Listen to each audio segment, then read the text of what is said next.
Good morning दोस्तों। फिर से हम अपने यूट्यूब चैनल पर आप लोग का स्वागत करते हैं दोस्तों।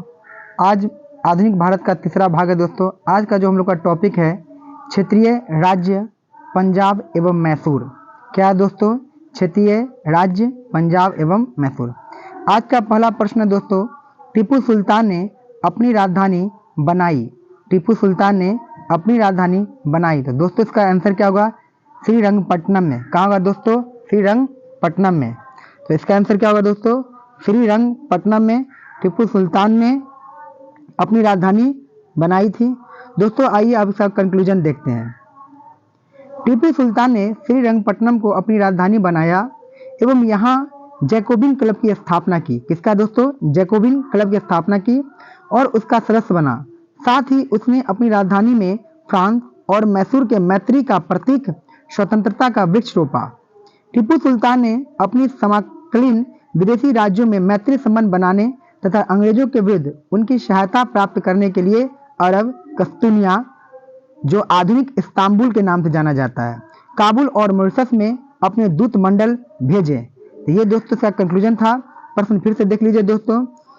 टीपू सुल्तान ने अपनी राजधानी बनाई कहाँ दोस्तों? श्रीरंगपट्टनम में। अब आगे देखेंगे दोस्तों। अगला प्रश्न दोस्तों, वर्ष डैश में टीपू सुल्तान और ब्रिटिश ईस्ट इंडिया कंपनी के बीच मंगलुरु की संधि पर हस्ताक्षर किए गए थे दोस्तों। तो इसका आंसर क्या होगा दोस्तों? इसका आंसर दोस्तों क्या होगा? 1784। याद रखिएगा दोस्तों, 1784। तो वर्ष में डैश में, तो वर्ष 1784 में टीपू सुल्तान और ब्रिटिश ईस्ट इंडिया कंपनी के बीच मंगलुरु की संधि पर हस्ताक्षर किए गए थे। अब इसका कंक्लूजन दिया है दोस्तों, ध्यान से सुनिएगा। टीपू सुल्तान और ब्रिटिश ईस्ट इंडिया कंपनी के बीच मंगलुरु की संधि 1784 ईस्वी में हुई थी।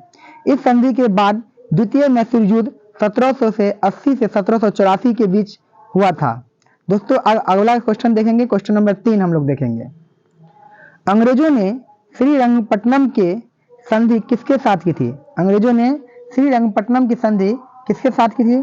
तो दोस्तों इसका आंसर क्या होगा? ध्यान से देखिएगा। टीपू सुल्तान। क्या होगा दोस्तों? टीपू सुल्तान ने क्या था क्वेश्चन दोस्तों? अंग्रेजों ने श्रीरंगपट्टनम की संधि किसके साथ की थी? तो अंग्रेजों ने श्रीरंगपट्टनम की संधि टीपू सुल्तान के साथ की थी। अब इसका दोस्तों कंक्लूजन देखिएगा क्या है। तृतीय आंग्ल मैसूर युद्ध 1790 से 1792 ईस्वी का अवसान श्रीरंगपट्टनम की संधि मार्च 1792 द्वारा हुआ। इस संधि में अंग्रेजों की ओर से कर्नवालिस तथा मैसूर के टीपू सुल्तान शामिल थे। इसके अनुसार टीपू सुल्तान को देश का लगभग 1/2 भाग अंग्रेजों तथा उनके साथियों को देना पड़ा। साथ ही युद्ध के हार जाने के रूप में टीपू को 3 करोड़ रुपए अंग्रेजों को देना था। श्रीरंगपट्टनम के संधि में यह शामिल था कि जब तक टीपू 3 करोड़ रुपए नहीं देंगे तब तक उसके 2 पुत्र अंग्रेज के कब्जे में रहेंगे। कर्नवालिस ने इसी संधि के बाद यह टिप्पणी की थी, हमने अपने शत्रु को प्रभावशाली ढंग से पंगु बना दिया है तथा अपने साथियों को भी शक्तिशाली बनने दिया। तो इस प्रकार से दोस्तों का कंक्लूजन था। अब नेक्स्ट क्वेश्चन देखेंगे दोस्तों। नेक्स्ट क्वेश्चन है, रंजीत सिंह ने सुप्रसिद्ध कोहिनूर हीरा प्राप्त किया था। तो कहां से दोस्तों? शाहशुजा से। इसका आंसर दोस्तों क्या है? शाहशुजा। रंजीत सिंह ने सुप्रसिद्ध कोहिनूर हीरा प्राप्त किया था शाहशुजा से। अब इसका दोस्तों हम लोग कंक्लूजन देखेंगे। पंजाब अहमद शाह अब्दाली के साम्राज्य का भाग था, परंतु 1773 ईस्वी में उसकी मृत्यु के बाद मुल्तान, कश्मीर इत्यादि कुछ छोटे छोटे भागों को छोड़कर शेष पर सिख मिसलों का अधिकार हो गया। उधर अफगानों के आंतरिक झगड़ों के कारण रंजीत सिंह को अपनी स्थिति दृढ़ करने का अवसर मिल गया।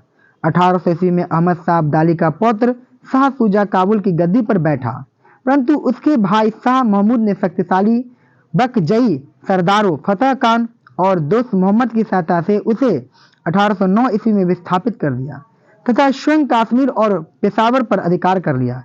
इसी अवसर पर शाह शुजा ने काबुल का राज प्राप्त करने के लिए रंजीत सिंह से सहायता मांगी और उन्हें कोह-ए-नूर हीरा भेंट किया। तो दोस्तों इसका ये कंक्लूजन था। अब हम लोग नेक्स्ट प्रश्न देखें, क्वेश्चन नंबर 5। पंजाब भूमि हस्तांतरण अधिनियम कब पारित किया गया? दोस्तों प्रश्न क्या है, पंजाब भूमि हस्तांतरण अधिनियम कब पारित किया गया था? तो दोस्तों कब किया था? 1900 ईस्वी में। कब किया था दोस्तों? 1900 ईस्वी में पंजाब भूमि हस्तांतरण अधिनियम पारित किया गया था। दोस्तों इसका कंक्लूजन क्या है? पंजाब भूमि हस्तांतरण अधिनियम 1900 ईस्वी में पारित किया गया, जिसके कृषकों और भूमि और गैर कृषकों के पास हस्तांतरित होना समाप्त हो गया। तो ये इसका दोस्तों कंक्लूजन था। अब प्रश्न नंबर 6 देखेंगे हम लोग। अंबाबाई एक स्वतंत्रता सेनानी, अंबाबाई एक स्वतंत्रता सेनानी भारत के किस राज्य की थी? अंबाबाई एक स्वतंत्रता सेनानी भारत के किस राज्य की थी? तो दोस्तों इसका आंसर क्या होगा? कर्नाटक। क्या होगा दोस्तों? कर्नाटक। अब इसका हम लोग कंक्लूजन देखेंगे दोस्तों। अंबाबाई का जन्म वर्ष 1889 में तत्कालीन मैसूर राज्य, अब जो कर्नाटक है, में एक रूढ़िवादी ब्राह्मण परिवार में हुआ था। अंबाबाई ने स्वतंत्रता आंदोलन में दक्षिण भारत में महत्वपूर्ण भूमिका अदा की। इन्होंने उडुपी में विदेशी कपड़ों और शराब की दुकानों के खिलाफ धरना प्रदर्शन का भी नेतृत्व किया था। याद रखिएगा दोस्तों, अंबाबाई कहाँ से थी? कर्नाटक से थी। अब नेक्स्ट प्रश्न देखेंगे दोस्तों। अब जो दोस्तों है गवर्नर, गवर्नर जनरल और वाइसराय, यानी गवर्नर कहिए चाहे गवर्नर जनरल कहिए चाहे वाइसराय कहिए, तीनों एक ही नाम है। प्रश्न है दोस्तों, भारत का प्रथम गवर्नर जनरल कौन था? भारत का प्रथम गवर्नर जनरल कौन था? तो लॉर्ड कैनिंग। याद रखिएगा दोस्तों, लॉर्ड कैनिंग भारत का प्रथम गवर्नर जनरल था। अब इससे आगे दोस्तों हम लोग देखेंगे, कंक्लूजन दिया हुआ है कि वारेन हेस्टिंग्स को 1774 ईस्वी में बंगाल का प्रथम गवर्नर जनरल नियुक्त किया गया। 1834 ईस्वी में लॉर्ड विलियम बेटिंग को भारत का प्रथम गवर्नर जनरल बनाया गया। रॉबर्ट क्लाइव बंगाल का पहला गवर्नर नियुक्त किया गया था, जो इस पद पर 1758 से 60 ईस्वी एवं 1765 से 1767 ईस्वी की अवधि में रहा। तो इस तरह से कंक्लूजन था दोस्तों। अब नेक्स्ट प्रश्न देखेंगे, 2 नंबर। भारत में प्रश्न दोस्तों, भारत में ब्रिटिश साम्राज्य का संस्थापक कौन था? भारत में ब्रिटिश साम्राज्य का संस्थापक कौन था दोस्तों? तो भारत में ब्रिटिश साम्राज्य का संस्थापक लॉर्ड क्लाइव। कौन था दोस्तों? लॉर्ड क्लाइव भारत में ब्रिटिश साम्राज्य का संस्थापक था दोस्तों। अब हम लोग इसका कंक्लूजन देखेंगे दोस्तों। भारत में ब्रिटिश साम्राज्य का संस्थापक लॉर्ड क्लाइव को माना जाता है। 23 जून 1757 को हुई प्लासी की लड़ाई में विजेता अंग्रेजी सेना का नेतृत्व करता लॉर्ड क्लाइव था। इसी युद्ध के उपरांत बंगाल में ब्रिटिश साम्राज्य की नींव पड़ी। अब दोस्तों हम लोग क्वेश्चन नंबर 3 देखेंगे। निम्नलिखित में किसने बंगाल में द्वैध शासन प्रणाली ड्यूल गवर्नमेंट को समाप्त किया? तो याद रखिए, वेरी इंपॉर्टेंट क्वेश्चन दोस्तों। निम्नलिखित में किसने बंगाल में द्वैध शासन प्रणाली ड्यूल गवर्नमेंट को समाप्त किया? तो इसका आंसर क्या होगा दोस्तों? Warren Hastings. क्या होगा दोस्तों? Warren Hastings. अब इसका कंक्लूजन देखेंगे दोस्तों। वारेन हेस्टिंग्स के कार्यकाल में 1772 ईस्वी में कोर्ट ऑफ डायरेक्टर्स ने दोहरी शासन प्रणाली को समाप्त करने का निर्णय लिया तथा कलकत्ता परिषद तथा उसके प्रधान आजादी की वे संघ दीवान बने और बंगाल, बिहार तथा उड़ीसा के प्रबंध को अपने हाथ में ले ली। वारेन हेस्टिंग्स ने दोनों उप दीवानों मोहम्मद रजा खां और राजा सिताब राय को प्रयुक्त किया। द्वैध शासन, जिसकी शुरुआत बंगाल में 1765 ईस्वी में मानी जाती है, के अंतर्गत कंपनी दीवानी अधिकार अपने पास रखती थी और निजामत के कार्यों का निष्पादन नवाब के माध्यम से करती थी। इसका कंक्लूजन था दोस्तों। अब आगे देखेंगे हम लोग, थोड़ा सा और बचा हुआ है, सुनिए। लेकिन वास्तविक शक्ति कंपनी के पास होती थी। क्लाइव समझता था कि समस्त शक्ति कंपनी के पास तथा नवाब के पास सत्ता की केवल छाया ही है। उसके प्रवर समिति को लिखा था, यह नाम, यह छाया आवश्यक है तथा हमें इसको स्वीकार करना चाहिए। क्वेश्चन नंबर 4 दोस्तों, ठगों का उन्मूलन किसके नेतृत्व में हुआ था? प्रश्न क्या दोस्तों? ठगों का उन्मूलन किसके नेतृत्व में हुआ था? तो इसका आंसर क्या हो दोस्तों? Captain Sleeman. Captain Sleeman. ठगों का उन्मूलन किसके नेतृत्व में हुआ था? तो कैप्टन स्लीमैन। और इसका कंक्लूजन क्या है दोस्तों? कि ठगों में हिंदू और मुसलमान दोनों धर्मों के अनुयायी सम्मिलित हैं, परंतु वास्तव में ये लोग काली, दुर्गा अथवा भवानी की पूजा करते थे तथा प्रायः अपने शिकार का सिर काट कर देवी के चरणों में बलि के रूप में चढ़ाते थे। उन्हें विश्वास था कि उनका यह धंधा विधि का विधान है, तथा उनके शरीर का मृत्यु उनके भाग्य में उसी प्रकार लिखी होती थी। सती प्रथा के प्रश्न पर तो कुछ मतभेद था, किंतु ठगी के विषय में समस्त जनता ने सरकार का समर्थन किया। लॉर्ड विलियम बेटिंग ने कैप्टन स्लीमैन को ठगों के विरुद्ध कार्यवाही करने के लिए नियुक्त किया। उसने लगभग 1562 ठगों को बंदी बना लिया। अपने ठगों को फांसी दी गई, शेष को आजीवन निर्वासित कर दिया गया। 1837 ईस्वी के बाद संगठित रूप से ठगों का अंत हो गया। इस प्रकार से कंक्लूजन था दोस्तों। अब हम लोग प्रश्न नंबर 5 देखेंगे। ठगों का उन्मूलन क्या दोस्तों? ठगों का उन्मूलन किसके नेतृत्व में हुआ था? ठगों का उन्मूलन किसके नेतृत्व में हुआ था दोस्तों? ये होगा कैप्टन स्लीमैन। कैप्टन स्लीमैन के नेतृत्व में ठगों का उन्मूलन दोस्तों हुआ था। भारत में ठगी का उन्मूलन करने का श्रेय किसे प्राप्त है? भारत में ठगी का उन्मूलन करने का श्रेय किसे प्राप्त है दोस्तों? तो W.H. स्लीमैन को भारत में ठगी का उन्मूलन करने का श्रेय प्राप्त है। 7 नंबर प्रश्न दोस्तों, भारत में प्रथम रेलवे लाइन किस ब्रिटिश गवर्नर के समय में बिछाई गई थी? भारत में प्रथम रेलवे लाइन किस ब्रिटिश गवर्नर के समय में बिछाई गई थी? तो इसका आंसर होगा दोस्तों लॉर्ड डलहौजी के शासनकाल में भारत में प्रथम रेलवे लाइन बिछाई गई थी। कंक्लूजन क्या दोस्तों? भारत में रेल निर्माण की दिशा में प्रथम प्रयास British governor general Lord Dalhousie द्वारा किया गया। प्रथम रेलवे लाइन 1853 ईस्वी में बंबई से थाने के बीच डलहौजी के समय बिछाई गई थी। दूसरी रेलवे लाइन 1854 ईस्वी में कलकत्ता से रानीगंज में बिछाई गई थी। अब अगला प्रश्न दोस्तों 8 नंबर, निम्नलिखित में से कौन से सामाजिक सुधार विलियम बेटिंग ने प्रारंभ किए थे? अब इसमें दोस्तों सीरियल बाय दिया है, तो देखिए ऑप्शन में सती प्रथा, क्या क्या दिया दोस्तों? सती प्रथा का उन्मूलन विलियम बेटिंग के द्वारा किया गया था, दास प्रथा का उन्मूलन और ठगों के संगठित गिरोहों का दमन। अब आगे देखेंगे दोस्तों कंक्लूजन। लॉर्ड विलियम बेटिंग 1828 ईस्वी में बंगाल प्रेसिडेंसी गवर्नर जनरल बना। 1829 ईस्वी में उसने सती प्रथा को अपराध घोषित कर उसका उन्मूलन किया। बेटिंग के काल में ही भारत सरकार अधिनियम 1833 पारित किया गया था। इसमें दास प्रथा के उन्मूलन का प्रावधान किया गया था। बेटिंग ने ठगों के गिरोह के विरुद्ध भी अभियान चलाकर उसका दमन करने का प्रयास किया। बेटिंग ने शिक्षा और प्रेस की स्वतंत्रता पर भी काम किया था। 1835 ईस्वी में वह इंग्लैंड वापस चला गया। धर्म परिवर्तन के कारण अयोग्य प्रावधान को 1850 ईस्वी में हटाया गया। अतः कथन 1, 2 और 4 सही है, जो कि आप लोग देखे थे इनसे दोस्तों, और जो ऑप्शन 3 है वो क्या था? गलत था। सॉरी, तो 1, 2, 4 जो ऑप्शन दोस्तों इसका कथन था सही है, और इसी कारण से विकल्प सी भी उत्तर होगा।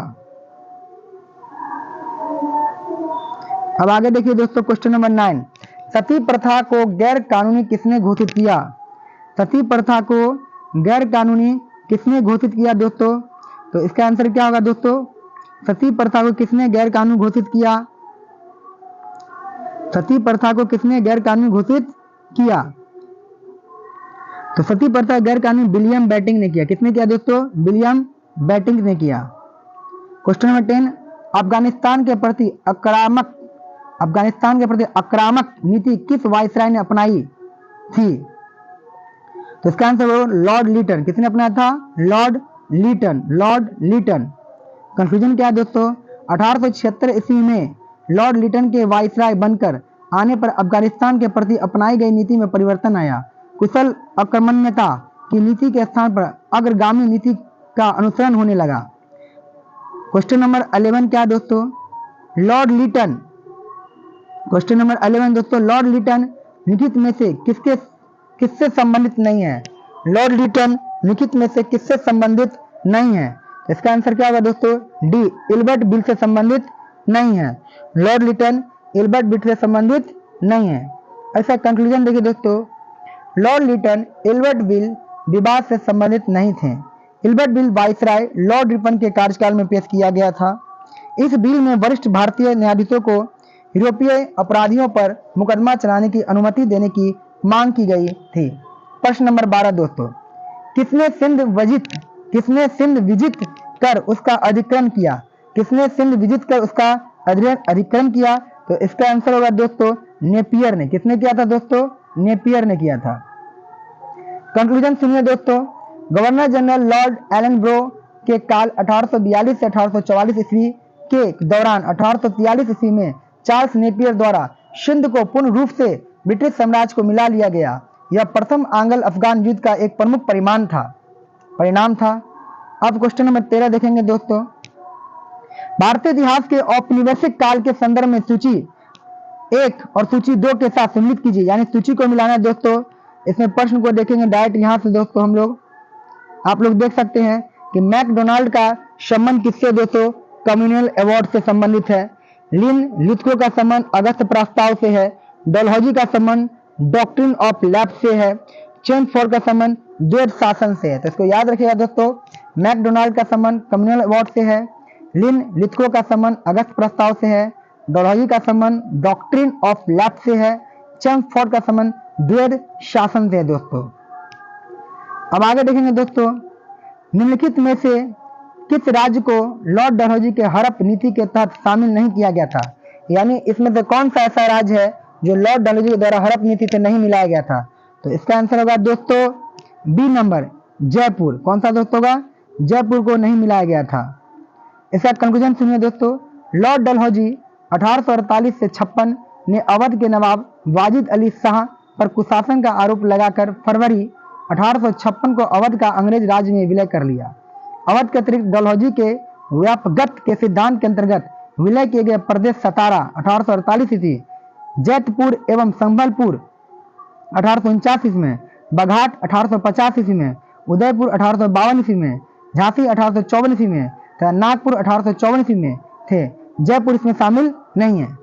अब देखें क्वेश्चन नंबर 15, सुरक्षा प्रकोष्ठ की नीति का संबंधित है। सुरक्षा प्रकोष्ठ की नीति संबंधित है, किससे संबंधित है दोस्तों? वारेन हेस्टिंग्स से। वारेन हेस्टिंग्स से संबंधित है। इसका कंक्लूजन सुनिए दोस्तों। सुरक्षा प्रकोष्ठ या घेरे की नीति से वारेन हेस्टिंग्स तथा वेलेस्ली संबंधित हैं। वारेन हेस्टिंग्स ने मैसूर और मराठों के साथ युद्ध अन्य भारतीय रियासतों के साथ भारत बराबरी की पदवी प्राप्त करने की भावना से किया। इस समय कंपनी ने अपने राज्य के चारों ओर मध्य राज्य बनाने का प्रयत्न किया। इसका उद्देश्य केवल अपने राज्य की रक्षा करना था, अथवा हम यह भी कह सकते हैं कि अपने पड़ोसी राज्यों की सीमाओं की रक्षा करो ताकि अपनी सीमाएं सुरक्षित रहें। उस समय भय मुख्यतः अफगानों और मराठों से था। इसलिए कंपनी ने अवध की रक्षा व्यवस्था के कार्य को इस शर्त पर संभाला कि अवध का नवाब उस व्यय का बोझ उठाए, और इस प्रकार अवध की रक्षा ही बंगाल की रक्षा थी। वेलेस्ली के आने से कंपनी के भारतीय रियासतों के साथ संबंधों में परिवर्तन आया। वेलेस्ली का उद्देश्य भारतीय रियासतों को अपनी रक्षार्थ कंपनी पर निर्भर करने का बाध्य करना था। उसने भारतीय रियासतों को अंग्रेजी राजनीतिक शक्ति के और सैनिक रक्षा के घेरे में लाने का प्रयत्न किया दोस्तों। इसी तरह क्वेश्चन नंबर 16 देखेंगे दोस्तों। लॉर्ड वेलेस्ली की सहायक संधि को स्वीकार करने वाला पहला मराठा सरदार था। लॉर्ड वेलेस्ली की सहायक संधि को स्वीकार करने वाला पहला मराठा सरदार था। कौन था दोस्तों? ये था पेशवा बाजीराव। कौन था दोस्तों? पेशवा बाजीराव। इसका कंक्लूजन क्या है दोस्तों? दौलत राव सिंधिया और जसवंत होलकर दोनों पूना में अपने को सर्वश्रेष्ठ प्रदर्शित करना चाहते थे। बाजीराव द्वितीय सिंधिया का साथ दे रहा था। उसने 1801 ईस्वी में जसवंत के भाई की हत्या कर दी। परिणाम स्वरूप जसवंत होलकर की सेना ने पूना पर आक्रमण कर पेशवा व सिंधिया की संयुक्त सेना को परास्त कर दिया। बाजीराव द्वितीय ने भागकर बसिन में शरण ली तथा 31 दिसंबर 1802 को अंग्रेजों से बसिन की संधि की। संधि के अनुसार पेशवा बाजीराव द्वितीय ने अंग्रेजों की संरक्षिता स्वीकार कर ली। इस संधि को मराठों द्वारा अंग्रेजों के साथ की गई प्रथम सहायक संधि की संज्ञा दी गई दोस्तों। अब प्रश्न नंबर 17 देखेंगे दोस्तों। अतः लॉर्ड मेयो के 1870 के संकल्प के बारे में निम्नलिखित में से कौन सा कथन सही है? लॉर्ड मेयो के 1870 के संकल्प के बारे में निम्नलिखित में से कौन सा कथन सही है? इसमें कौन सा कथन सही है दोस्तों? इसका ऑप्शन नंबर क्या हो जाएगा दोस्तों? ए। ऑप्शन नंबर ए हो जाएगा दोस्तों 1, 2, 3, 4। इसमें चारों सही है दोस्तों। कौन कौन सा है? पहला है केंद्रीय और प्रांतीय वित्त को विभाजित करने वाला यह पहला कदम था। प्रांतीय सरकारों को कुछ सेवाएं प्रसारित करने का अधिकार दिया गया। तीसरा, इसमें मौजूद असमानता को सुधारने का प्रयास किया। चौथा, इसने प्रांतों के वास्तविक आवश्यकताओं का ध्यान केंद्रित किया। तो इसका आंसर तो समझ गए दोस्तों। अब आगे चलेंगे हम लोग।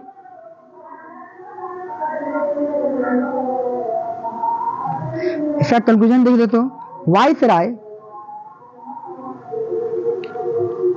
वाइसराय लॉर्ड मेयो का शासनकाल 1869-72 ईस्वी उसके शैक्षणिक और प्रशासनिक सुधारों के लिए स्मरण किया जाता है। उसने प्रशासन में सुधार के लिए प्रत्येक अलग अलग प्रशासन से पत्राचार के उपरांत 14 दिसंबर 1870 को एक संकल्प जारी किया, जिसे मेयो रिजोल्यूशंस एवं प्रांतीय सरकारों का चार्टर भी कहा जाता है, जिसमें केंद्रीय और प्रांतीय वित्त को विभाजित करने की दिशा में पहला कदम उठाया गया। साथ ही प्रांतीय सरकारों को कुछ स्वायत्तता देते हुए उन्हें जेल, शिक्षा और चिकित्सा आदि सेवाओं के लिए केंद्रित राजस्व से कुछ राशि दी गई। साथ ही उन्हें इच्छानुसार प्रशासन करने के लिए कहा गया तथा इसके साथ ही मौजूदा असमानताओं को सुधारने पर जोर दिया गया दोस्तों। ध्यान से सुनिए दोस्तों। आगे क्या है दोस्तों? इसके साथ ही मौजूदा असमानताओं को सुधारने पर जोर दिया गया और प्रांतों की वास्तविक आवश्यकताओं पर भी ध्यान केंद्रित किया गया। अतः कथन 1, 2, 3, 4 सभी इसमें सत्य है दोस्तों। अब इसी तरह आगे का प्रश्न देखेंगे दोस्तों हम लोग। क्वेश्चन नंबर 18, निम्नलिखित में से किस देशी रियासत को अंग्रेजों ने अपने क्षेत्र में नहीं मिलाया था? निम्नलिखित में से किस देशी रियासत को अंग्रेजों ने अपने क्षेत्र में नहीं मिलाया था दोस्तों? तो इसका आंसर क्या होगा? बी, ग्वालियर को नहीं मिलाया था दोस्तों। कंक्लूजन क्या है? प्रश्नगत विकल्पों में से ग्वालियर रियासत को अंग्रेजों द्वारा अपने क्षेत्र में नहीं मिलाया गया। सिंध का विलय लॉर्ड एलनब्रो 1842 से 1844 ईस्वी में शासनकाल में किया गया। लॉर्ड डलहौजी के काल में कुशासन के आरोप में अवध का विलय 1856 ईस्वी एवं व्यगत सिद्धांत के द्वारा सतारा का विलय 1848 ईस्वी में किया गया। इसका कंक्लूजन था दोस्तों। अब प्रश्न नंबर 19, भारत के वायसराय के रूप में किसके कार्यकाल में महान शहीद भगत सिंह, सुखदेव और राजगुरु को फांसी दी गई दोस्तों? यह आंसर क्या होगा दोस्तों? Lord Irwin. लॉर्ड इरविन के शासनकाल में, इसको गोला लगा लीजिए दोस्तों, लॉर्ड इरविन के शासनकाल में भगत सिंह, सुखदेव और राजगुरु को फांसी दिया गया था दोस्तों। अब इसका कंक्लूजन देखिए दोस्तों, क्या लिखा हुआ है? महान शहीद क्रांतिकारी भगत सिंह, सुखदेव और राजगुरु को वायसराय लॉर्ड इरविन कार्यकाल 3 अप्रैल 1926 से 18 अप्रैल 1931 के कार्यकाल में 23 मार्च 1931 को, याद रखिएगा दोस्तों, 23 मार्च 1931 को फांसी दिया गया था। तो भगत सिंह, सुखदेव और राजगुरु को। क्वेश्चन नंबर दोस्तों 20 देखेंगे। इंपीरियल कैडेट कॉर्प्स की स्थापना किसने की थी? इंपीरियल कैडेट कॉर्प्स की स्थापना किसने की थी दोस्तों? इसका आंसर होगा दोस्तों लॉर्ड कर्जन ने की थी। लॉर्ड कर्जन ने की थी। अब इसका कंक्लूजन दिया हो दोस्तों। लॉर्ड कर्जन ने वर्ष 1901 में इंपीरियल कैडेट कॉर्प्स की स्थापना की। इसका उद्देश्य देशीय नरेशों के राजकुमारों एवं सामंतों के पुत्रों को सैनिक शिक्षा का प्रबंध करना था। क्वेश्चन नंबर 21, महारानी विक्टोरिया को भारत की सम्राज्ञी नियुक्त किया गया। महारानी विक्टोरिया को भारत की सम्राज्ञी कब नियुक्त किया गया था दोस्तों? 1877 में नियुक्त किया गया था। अब इसका कंक्लूजन देखिए दोस्तों। राजसी उपाधि अधिनियम, रॉयल टाइटल्स एक्ट, ब्रिटिश संसद द्वारा 1876 में पारित किया गया। इस अधिनियम के तहत महारानी विक्टोरिया को 1 जनवरी 1877 को दिल्ली दरबार में भारत की सम्राज्ञी घोषित किया गया। इसी प्रकार सम्राट एडवर्ड सप्त को वर्ष 1903 में तथा जॉर्ज पंचम को वर्ष 1911 में भारत का साम्राज्य घोषित किया गया। इसी प्रकार क्वेश्चन नंबर 22 देखेंगे दोस्तों। किसने स्वतंत्र भारत के प्रथम प्रधानमंत्री जवाहरलाल नेहरू का साहस और दूरदर्शिता के एक उत्कृष्ट नेता के रूप में अभिवादन किया था दोस्तों? तो इसका आंसर दोस्तों क्या होगा? Lord Mountbatten. लॉर्ड माउंटबेटन वो व्यक्ति थे जो पंडित नेहरू को साहस और दूरदर्शिता के उत्कृष्ट नेताओं के रूप में अभिवादन किया था दोस्तों। अब आगे दोस्तों कंक्लूजन।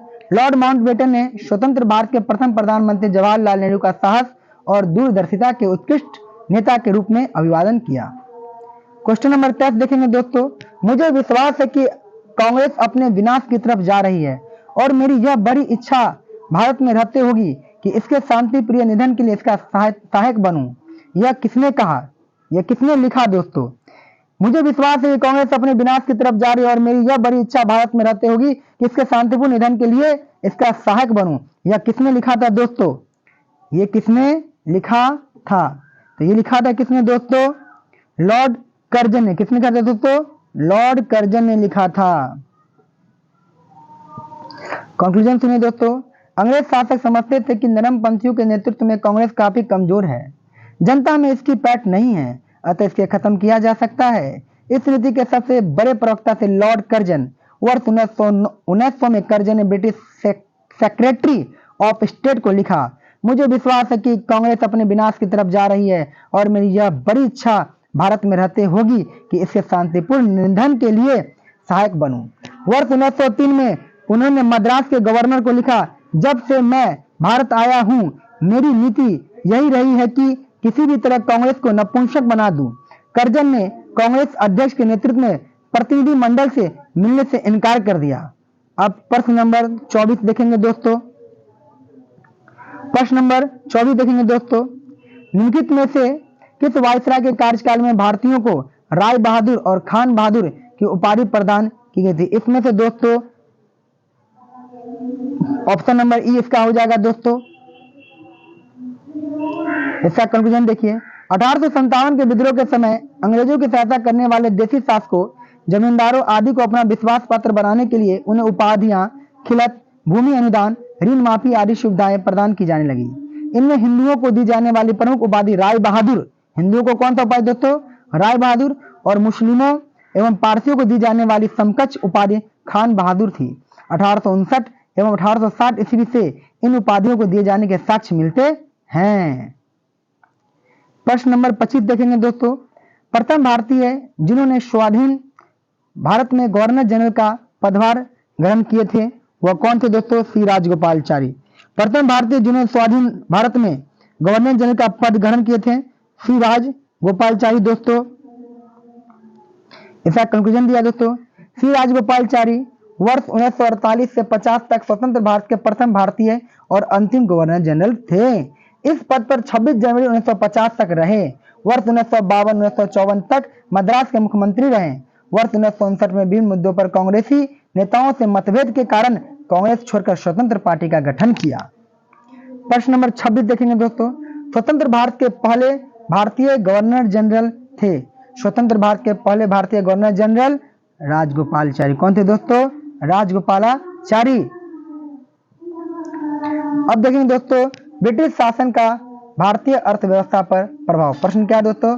औपनिवेशिक काल के दौरान रेलवे का भारतीय उद्योगों पर क्या प्रभाव पड़ा?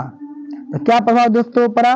आयात को बढ़ावा देकर औद्योगिक विकास में बाधा डाली। औपनिवेशिक काल के दौरान रेलवे का भारतीय उद्योग पर क्या प्रभाव पड़ा? आयात को बढ़ावा देकर औद्योगिक विकास में बाधा डाली गई। इसका कंक्लूजन क्या है दोस्तों?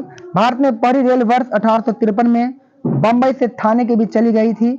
औपनिवेशिक काल के दौरान रेलवे के विकास से आयात को बढ़ावा मिला तथा औपनिवेशिक विकास में बाधा उत्पन्न हुई। फलस्वरूप भारतीय उद्योगों का नकारात्मक प्रभाव पड़ा। प्रश्न नंबर 2 दोस्तों।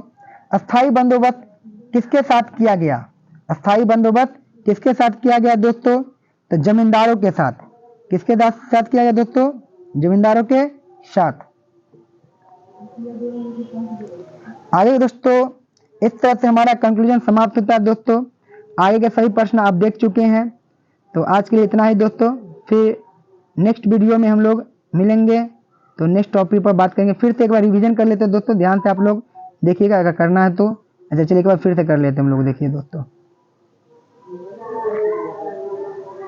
प्रश्न क्या है दोस्तों? टीपू सुल्तान अपनी राजधानी कहाँ बनाया था दोस्तों? तो आप लोग को याद है कहाँ बनाया था? श्रीरंगपट्टनम में बनाया था। कंक्लूजन तो पहले देख लिए। अगला क्वेश्चन है, वर्ष डैश में Tipu Sultan British east India company के बीच मंगलुरु की संधि पर हस्ताक्षर किए थे। कहाँ किए थे दोस्तों? 1884 में किए थे। आगे है, अंग्रेजों ने श्रीरंगपट्टनम की संधि किसके साथ की थी दोस्तों? टीपू सुल्तान के साथ किए थे। आगे क्वेश्चन है दोस्तों, रंजीत सिंह ने सुप्रसिद्ध कोहिनूर हीरा प्राप्त किया था। किससे प्राप्त? शाह शुजा से प्राप्त किया था दोस्तों। आगे है दोस्तों, पंजाब भूमि हस्तांतरण अधिनियम कब पारित किया गया था दोस्तों? इसका आंसर क्या जो 1900 में पारित किया गया था दोस्तों। अंबाबाई एक स्वतंत्रता सेनानी भारत के किस राज्य की थी? तो आप लोग का याद होगा दोस्तों, कर्नाटक से थी अंबाबाई। इस तरह से आपका कंक्लूजन समाप्त हो जाता है। तो फिर नेक्स्ट वीडियो में नेक्स्ट लेक्चर के साथ आप लोग के साथ मिलेंगे। आज के लिए दोस्तों